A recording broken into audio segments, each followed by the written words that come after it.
Ok, este video tutorial es para enseñarles el proceso de cómo resolver una prueba Z de una sola población. En este caso no me voy a enfocar en la parte teórica y más que nada este video está diseñado para que ustedes sigan el proceso de la parte mecánica, o sea, cómo es el procedimiento que hay que seguir para resolver este problema. Recuerden, nada más si les menciono que la prueba Z de una población se aplica a una prueba Z porque eh, se conoce la desviación estándar o la varianza. Entonces, cuando la varianza es conocida, entonces se aplica una prueba Z. Si no la conocen, sería una prueba T, pero en este caso, con la conocemos, entonces es una prueba Z.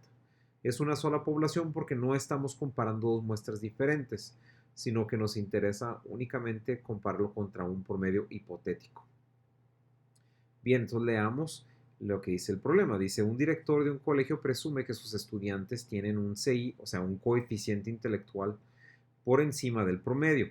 Se les midió el CI a una muestra al azar de 30 estudiantes del colegio y el promedio de la muestra fue de 112.5. Y la pregunta es, ¿el director ha logrado sustentar su declaración? El promedio del coeficiente intelectual mundial es de 100 con una desviación estándar de 15. Bueno, ya lo que hemos visto en el curso, ya declaramos cuáles son los pasos a seguir para poder eh, resolver una prueba de hipótesis. Lo primero es que nosotros tenemos que declarar, vamos a cambiar este color, que se pueda ver.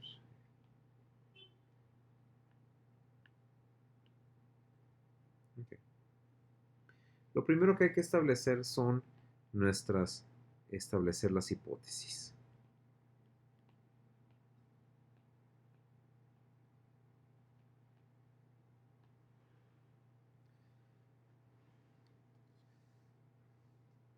Y entonces, ¿cuál es la hipótesis? Recuerden que nosotros siempre empezamos por la hipótesis alternativa. La hipótesis alternativa en este caso sería que nosotros queremos demostrar que el promedio es mayor que el promedio general, que es en este caso 100. Por lo tanto, nuestra hipótesis nula, o sea, nuestra posición default, va a ser lo contrario, que el promedio es menor que 100.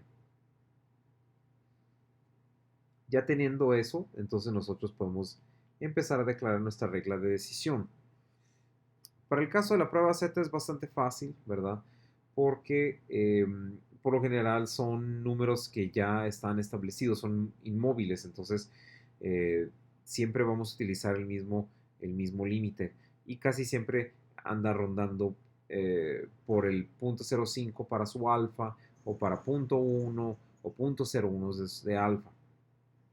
Bueno, como no nos han dicho cuál es el alfa, o sea, cuál es nuestro límite de rechazo, nosotros vamos a suponer que alfa es igual a 0.05 o si quieren un 5%, es lo mismo. Ya con eso entonces nosotros podemos establecer cuál es nuestro límite. Y si recuerdan bien, cuando nuestro límite z, cuando alfa es igual a 0.05, es igual a 1.64. Y eso ya lo hemos discutido en las clases, en otras sesiones, y explicamos por qué es así. La siguiente pregunta también que podamos hacernos es si dividimos esto entre 2. Y la respuesta es no, no es necesario dividir esto entre 2 porque tenemos de una sola dirección, es de una sola cola también que le conocemos. Y nos indica que es positiva, o sea, queremos demostrar que es mayor que lo que dice el promedio, ¿verdad? Si fuera que queremos demostrar que no es igual a 100, entonces en ese caso sí dividiríamos entre 2 el alfa, porque tendremos que compensar por ambos lados de posibilidades, que sea mayor que ese límite o menor que ese límite. Entonces ayuda mucho también que se hagan un dibujito, dibujen una curva estándar, ¿verdad? Con su promedio. Y después traten de imaginarse en qué extremo es el que quieren demostrar que eh, rechazarían. En este caso, nosotros queremos demostrar que es mayor que 100, por lo tanto estamos buscando un Z alfa positivo, no negativo, ¿verdad? No queremos el negativo porque en este caso no estamos interesados en demostrar que es menor que ese valor. Bien, con esos dos datos nosotros ya podemos empezar a establecer una regla de decisión. En ese caso, entonces vamos a rechazar cuando z, el valor calculado, sea mayor que 1.64. Bien, entonces ya que tenemos nuestra regla de decisión, podemos fácilmente calcular la z. Y es el siguiente paso.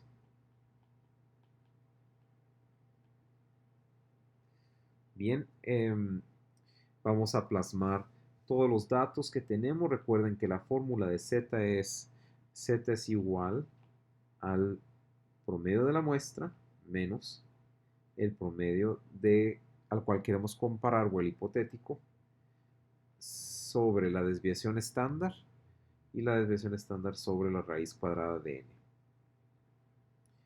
n. Por dicha ya nos están dando el promedio.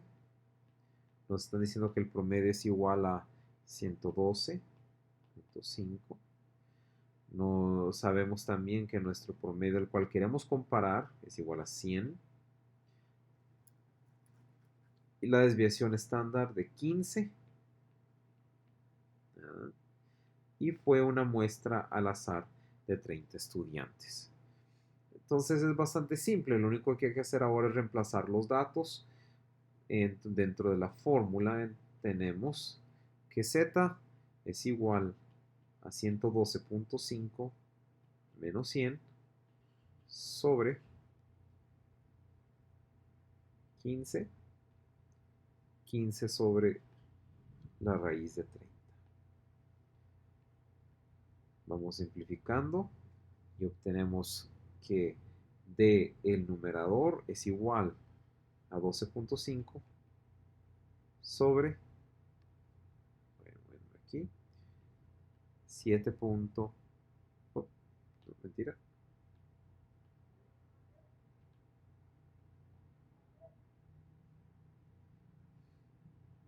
2.74.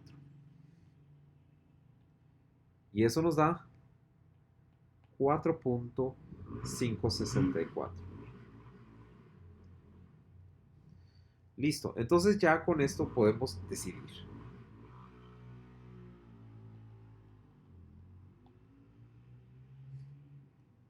Ahora, ¿cuál sería nuestra decisión en este caso? Recuerden que dijimos que vamos a rechazar cuando z es mayor que 1.64.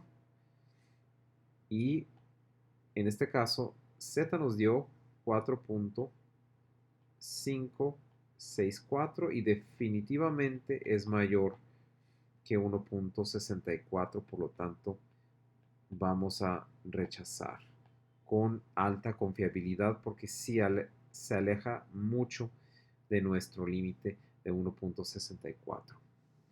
Bien, esa es la decisión. ¿Cuál sería nuestra conclusión en este caso?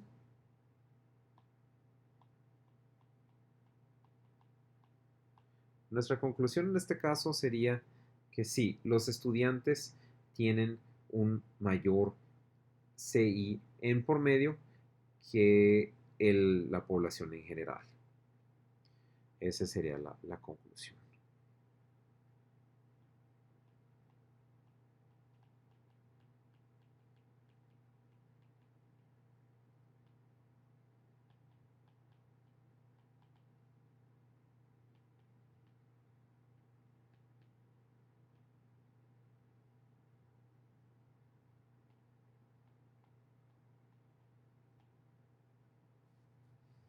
Bien. Aquí no vamos a hablar de las implicaciones, eso lo podemos hablar después durante la clase, pero recuerden que las implicaciones significa a quién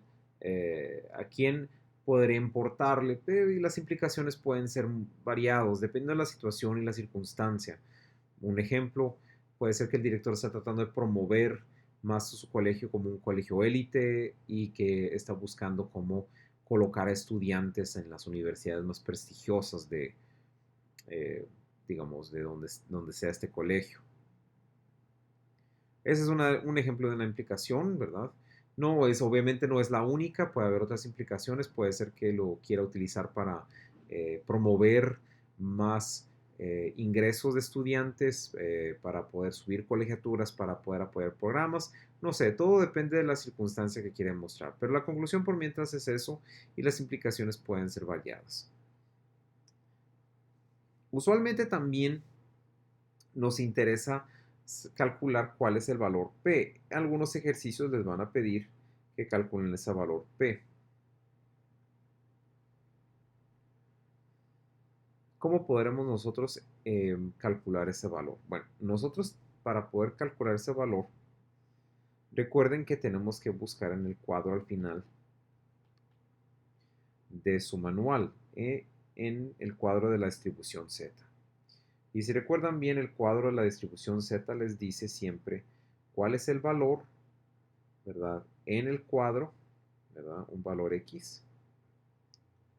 Y siempre les va a decir cuál es la probabilidad de obtener ese valor entre 0 y el valor de interés.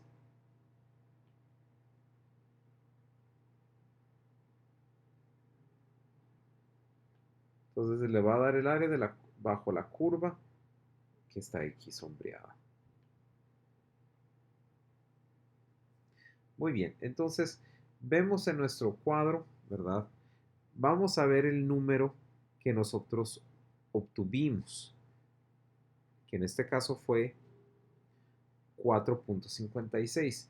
Sin embargo, si se fijan en la tabla, no van a encontrar un valor mayor a ese. La tabla realmente ni siquiera puede dar más allá de 3.5. El valor que más grande puede darles es un valor de esta z, ¿verdad?, igual a 3.49. Ese es el valor más grande que puede dar la tabla. Entonces nosotros con ese valor vamos a utilizarlo de referencia para determinar que entonces nuestro valor P tiene que ser menor al área abajo de la curva a partir de este punto dentro de la Z. Si nos fijamos dentro del cuadro, vemos que la probabilidad de obtener un valor entre 0, un valor Z que sea mayor que 0, pero menor que 3.49, ¿verdad? Porque este es lo que nos dice el cuadro, es igual a 0.4998. ¿Okay? Estamos ya casi en el 5%, el punto 5, o sea, la mitad de la curva. Entonces, para calcular cuánto es mayor que eso, porque si recuerdan, nosotros nos interesa los valores que rechazamos a partir de valores mayores hacia acá, ¿verdad? Entonces, nosotros queremos saber cuál es la probabilidad de obtener un valor a partir del 3.49 en adelante.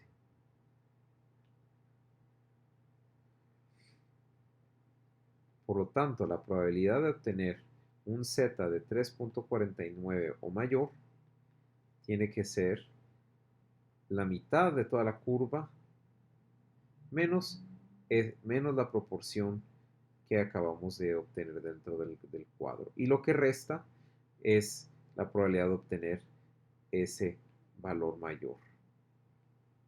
Entonces la mitad de la curva, recuerden que es igual a 0.5 menos 0.4998, y eso nos da un 0.0002. Por lo tanto, la probabilidad de tener ese valor, ¿verdad?, es menor a 0.0002. Eso es lo mejor que nosotros podemos hacer con la tabla. Eso quiere decir que está muy, muy alejado de ese promedio y nuestra probabilidad de cometer un error tipo 1 es muy, muy bajo. Podríamos decir entonces también que es de 0.02%, una probabilidad muy baja de cometer un error tipo 1.